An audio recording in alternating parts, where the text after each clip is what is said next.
Here at Grand Canyon National Park, Saturday, March 17th.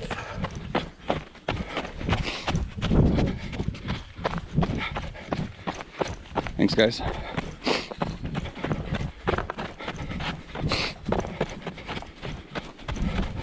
Thank you. See, it's a little snowy here on the rim still. I got my Katula Exo spikes on. So the traction's pretty good. Biggest thing is with all the snow, there's not a lot of room to pass people. It's kind of one lane traffic at the moment.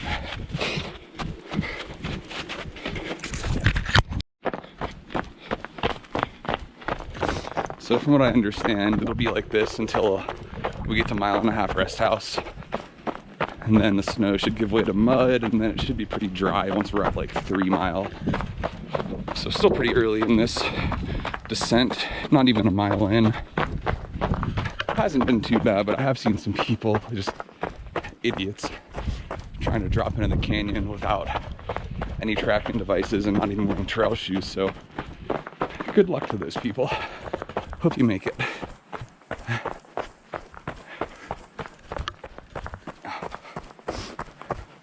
These spikes give pretty good traction, but I'm still kind of being cautious. I'm not going to set any PRs with this descent. All right.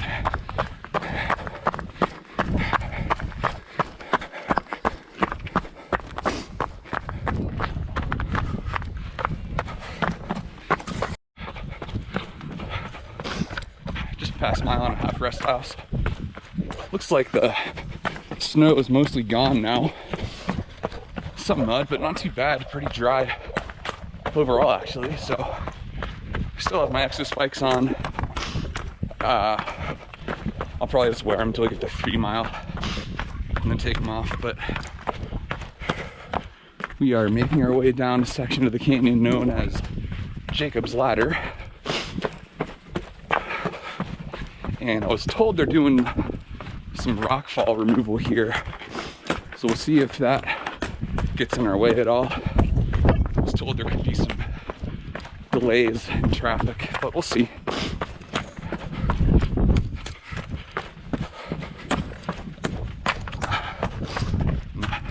People are already starting to thin out, so that's good.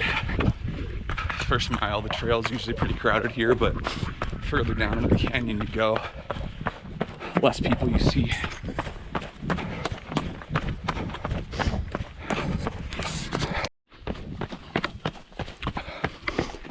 Just past the 3 mile rest house here.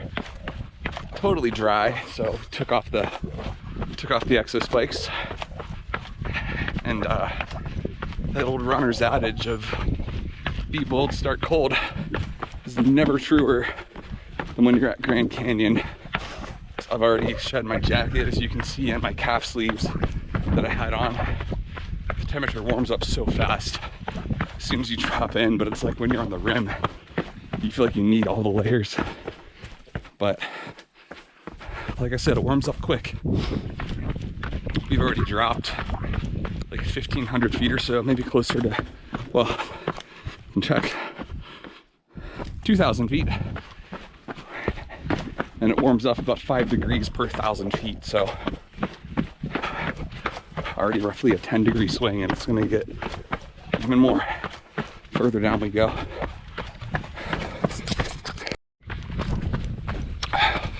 Approaching Indian Garden, which actually recently got renamed to Havasupai Garden.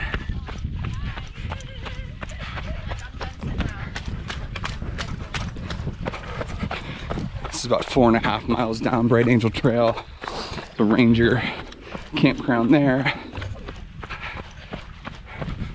We just ran through the campground for people. Hello.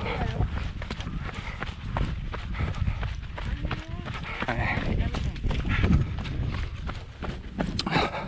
This is where the views in Bright Angel really start to open up.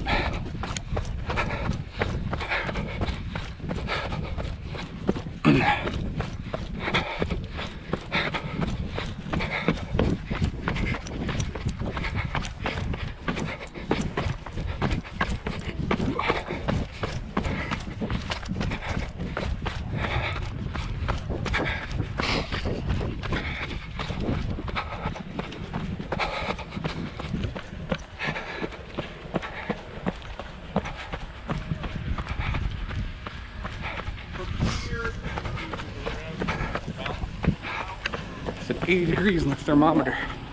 Beautiful. It was like, my truck said 39. I'm sure it was a little warmer than that at the start, but at least in the 40s in the rim, plus with the wind. Temperatures down here are just perfect. So from here we've got about 3.5, 4 miles to get to the river.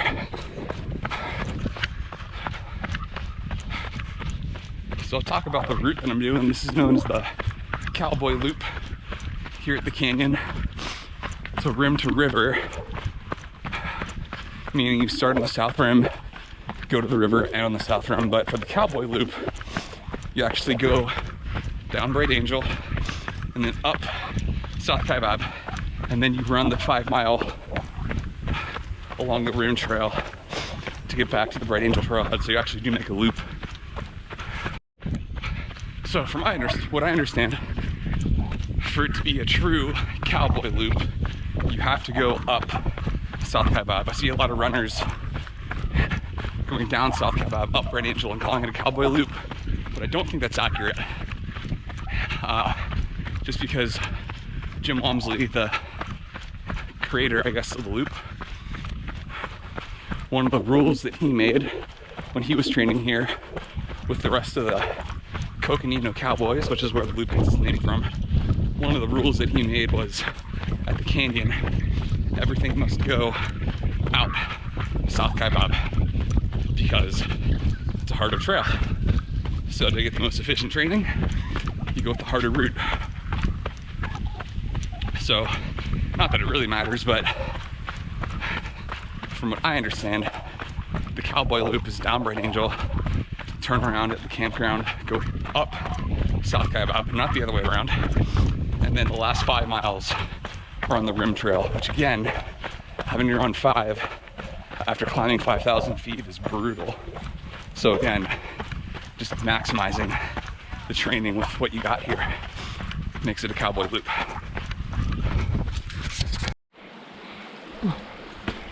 Got some water crossings here. Try to keep our feet dry, but with the amount of snow and snow melt off now that we're having, wouldn't count on it.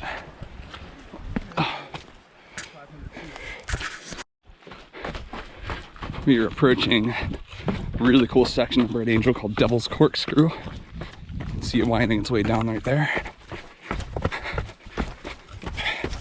Hello. So this is a pretty steep technical drop off, but once you're at the bottom of this, you're mostly at the end. You still got a mile or so to actually hit the river, but it's pretty flat and there's a couple of creek crossings. So this is kind of like the last big drop off. And there it is, the corkscrew, Devil's Corkscrew, infamous. Hi there. Kind of an infamous section of Bright Angel.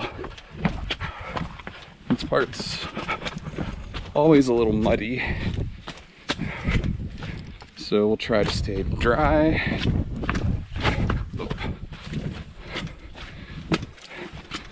It's actually a lot better than I was expecting it to be. I've seen that be a lot wetter and a lot muddier.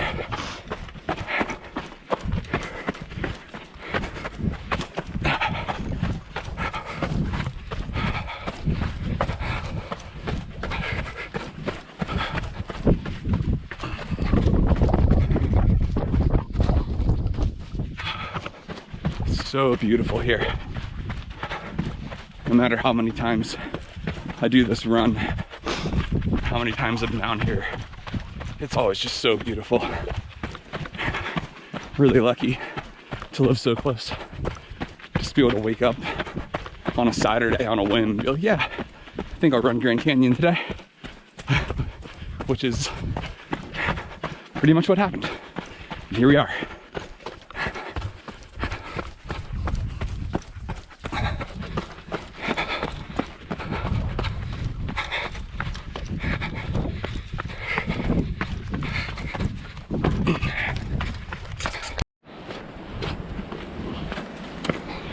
Reach the bottom. There's the very muddy looking Colorado River.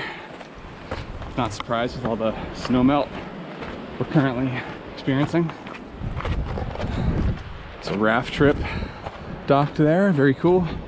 That's on my bucket list. I've always wanted to raft the canyon one of these days, hopefully.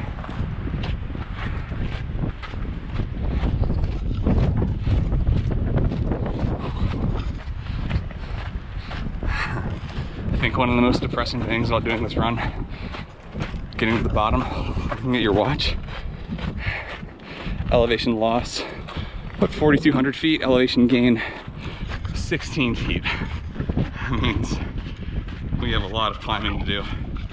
And actually, you get more vert climbing out of South Kaibab than you do Bright Angel, which is one of the reasons why it's harder. The other reason being that it's shorter, right? So it's shorter and steeper than Bright Angel. This is about 7.8 miles to the river. South Kaibab is about 6.7 to the river. And it's just steep and gnarly. Bright Angel is pretty smooth by comparison. And also Bright Angel has water at Havasupai Garden, 3 mile and mile and a half rest houses, whereas South Kaibab has no water. So during the summer especially, you have to be careful on South Kaibab because there is no water, not even anything to filter from.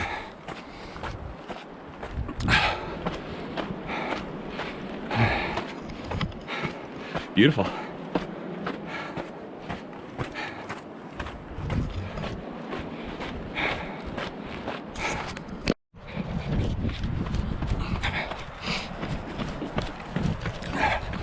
Hit the sandy portion of this trail. Not too bad, but it's a little thick in spots. See, we're approaching Silver Bridge. We'll be crossing soon, one of 2 crossings to the Colorado. Black Bridge being the other one. We should be there soon. We are approaching Silver Bridge, about to cross the Colorado.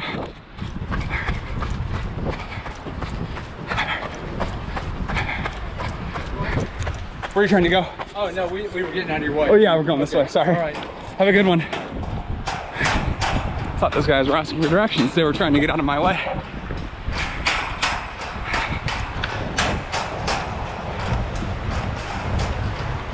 Muddy, look at that. It's funny, this river will either look like emerald green or murky and muddy like this, depending on the time of year. Beautiful either way.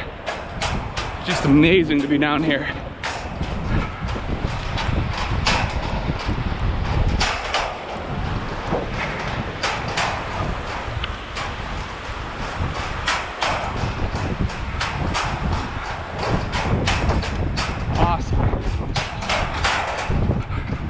It's not bad. We're about an hour and a half into this run.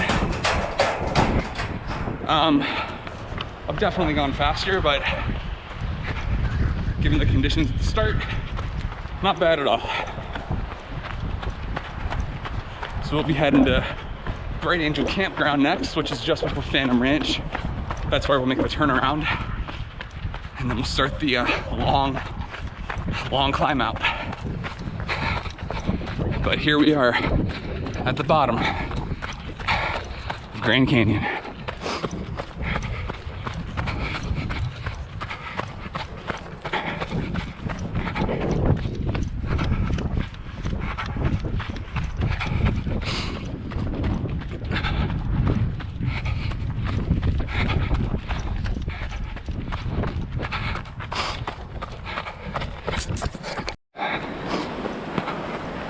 We are making our way to Bright Angel Campground, following Bright Angel Creek right here. Beautiful area.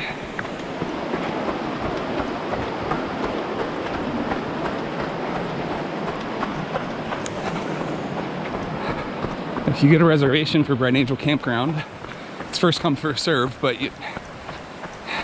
they have campsites along this side and along this side. So when I did it, I was lucky enough to get the last open spot along the creek side of the trail, which is what I wanted. So something to take into consideration if you have a permit to camp down here. I think it's a better experience to sleep in front of the creek as opposed to on the other side of it. Either way, it's amazing. Highly recommend it if you ever get a chance to stay down here. Just the nighttime sky is incredible. These are the various campsites that we're running through. We'll be at the turnaround here shortly. And I think I'm just gonna shut the camera off and run this out. So you can see they have little poles for you to hang your pack on. That's so the squirrels don't get into it, because they will down here. So you can see there's a pack being hung there. Very important to not have all your stuff broken into at the bottom of Grand Canyon. This little footbridge is our turnaround. We'll check the temperature real quick. I'm always curious. This is the shade temperature. About 70 degrees in the shade. Gorgeous. And this is gorgeous. I always get a picture of this on my phone, so I'll have to do that real quick. There's a couple pictures I always get when I'm down here. That's one of them.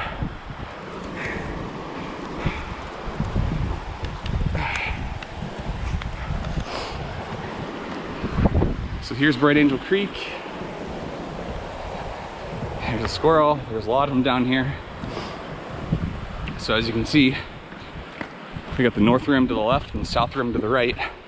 Phantom Ranch is also about a half mile down that way, which is nice. It's a good place to get snacks if you need it. They sell really good lemonade, iced tea, Snickers bars, M&Ms, chips, trail mix. They also sell like ibuprofen and Advil and sports bandages and stuff like that.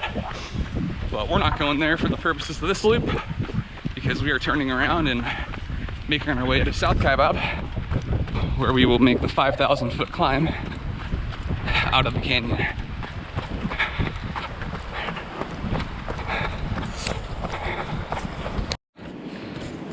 Having these water spots down here is awesome.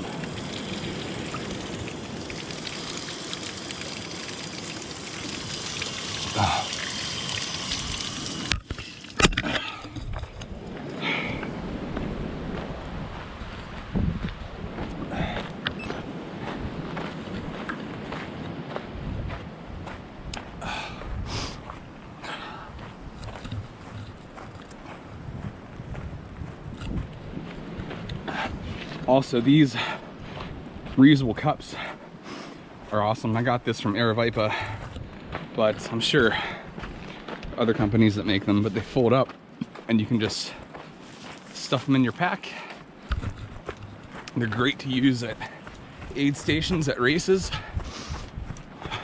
or at the bottom of the Grand Canyon. You don't have to worry about messing with your flasks or anything, and you can still get some water.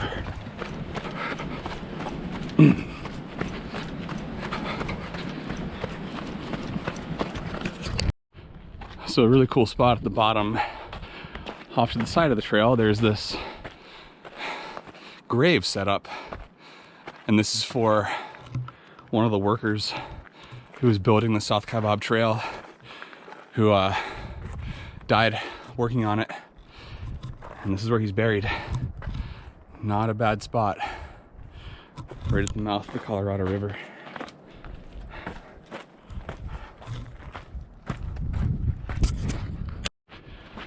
So another cool area at the bottom of the canyon is they have all these old preserved ruins.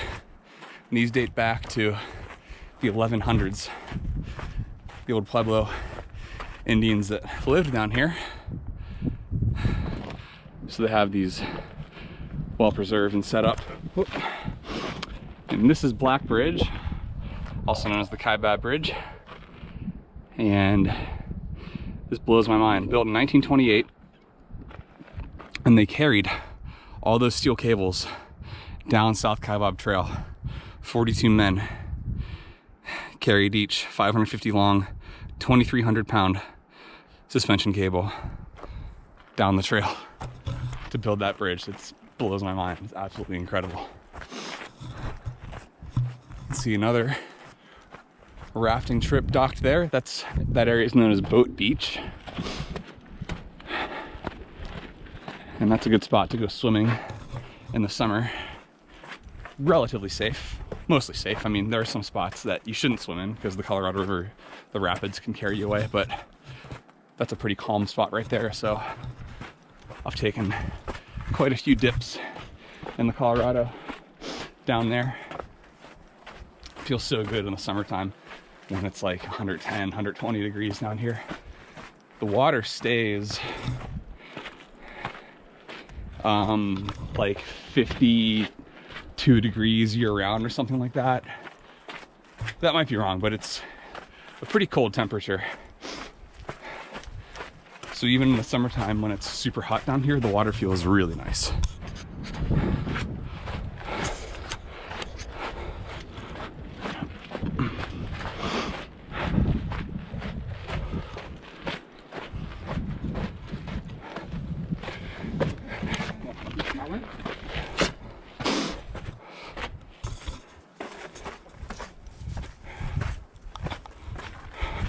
We're just gonna keep it rolling here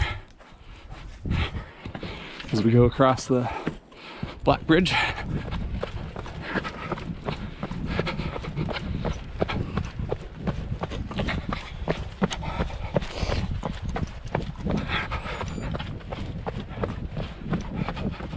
You can see the Colorado is much more calm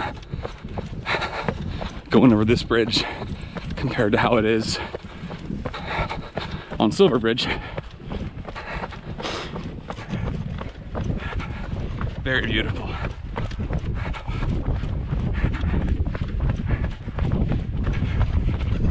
About to pass through this tunnel, and we're gonna climb for a very long time.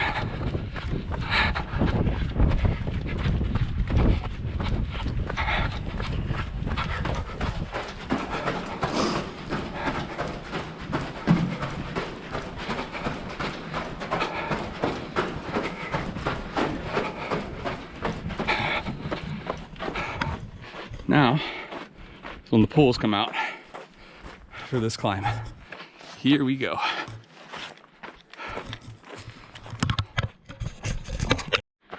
All right, we are about 1,300 feet into this climb, but trail's going that way. You can see hikers coming down.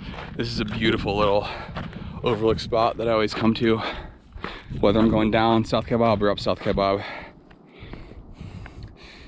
This is one of my favorite views along this trail. You can see the river trail going to Silver Bridge. You can see the mule area, Phantom Creek going back into Phantom Ranch. And over here we have Black Bridge that we came across to come up South Kaibab. This is a gorgeous area. Just listen to the river.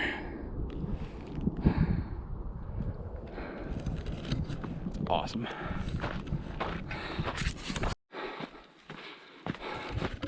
We're coming up a section that it's not officially called this, but I like to call it the roller coaster, because you can see how the trail just kind of winds down.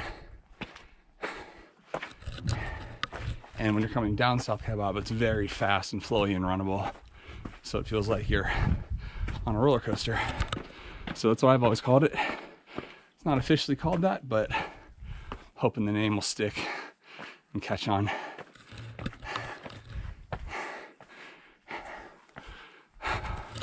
We are almost to the tip-off, which will be the first rest area up the trail here.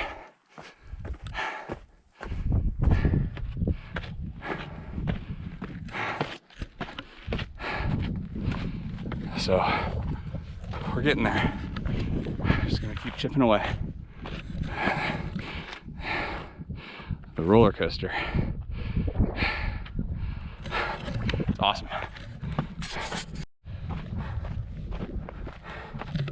We are passing Tip-Off. So here, this is where the Tonto Trail intersects with South Kaibab. So if you follow that about 4 miles, that'll lead you to just south of Havasupai Garden. So that's a good loop to make if you don't want to go all the way to the river. That'd be about a 13-mile as opposed to a 17-mile route, plus the 5 on the rim trail if you wanted to connect them. But yeah, past Tip-Off, so that's about a 2-mile stretch from there to the river. So now we have about a 1.5-mile stretch from Tip-Off to Skeleton Point. And this is actually the toughest part of the climb. There's a section before Skeleton Point called the Great Wall, and that's the steepest part of the trail. So this section right here is tough. After Skeleton Point, it kind of mellows out for a little bit. So the segment after that, Skeleton Point to Cedar Ridge, isn't too bad. But this section right here is always the toughest one, so we're gonna power through it. And then I have Coke and some Lay's potato chips in my pack. So typically, when I get to Skeleton Point, that's where I stop and have that little snack to power me through the rest of the climb. As far as food goes, I have those 2 things. I have a payday bar and I have some honey stinger gels. That's about it. I learned a long time ago that I used to overpack to do this, like by a lot, and I'd get through the run and like hardly use any of the stuff I brought. So I've kind of got it down now to where I know exactly what I need, and then I'll have a little bit extra just in case of emergency. But it's really not too bad. You don't need a ton of food. I mean, you need enough, but you don't have to bring, you know, you don't want to weigh yourself down too much. There's a fine line that you can find once you kind of know what your body needs. So anyway, we're gonna power through this climb, get up the Great Wall, and we'll see you at Skeleton Point. Making our way up the Great Wall.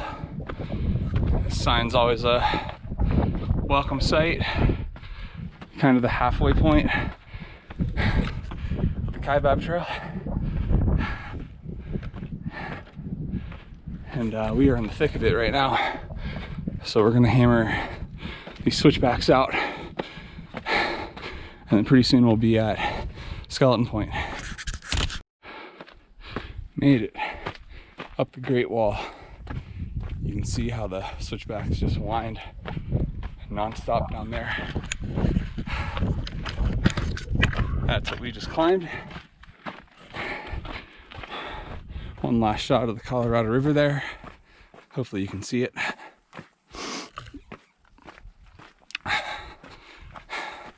Just around this bend.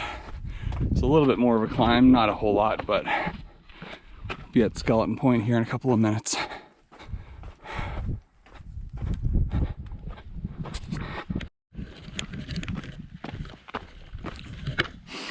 Here we are at Skeleton Point.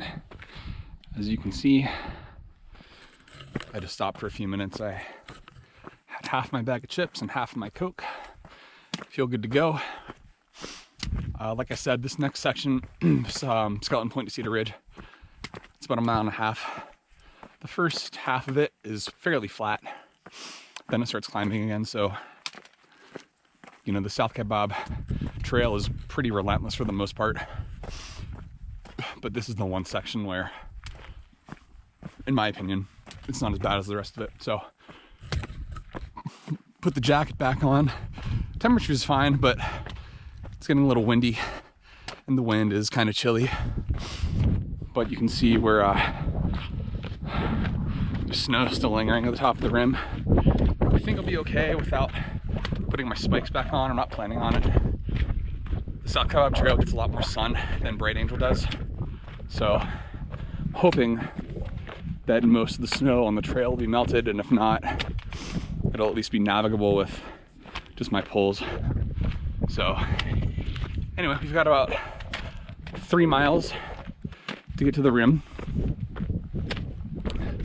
We're gonna knock it out. Approaching the end of the trail. They call this the smokestack because it's just a bunch of switchbacks to get up to the rim. If you get here, count to 10. That's how many switchbacks there are. Count to 10, you got it.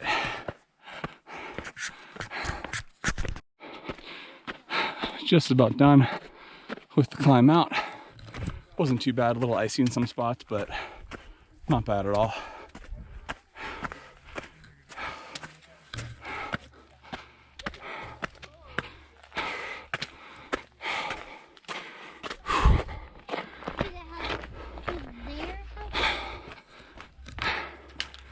All right, 5,000 foot climb done. 5 mile run, still to go. Let's do this.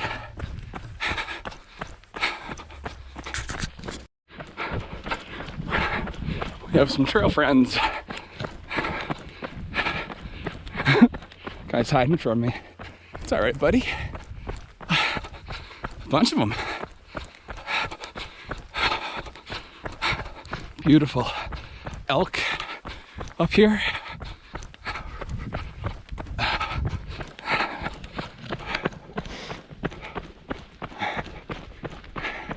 Very cool. Approaching the end.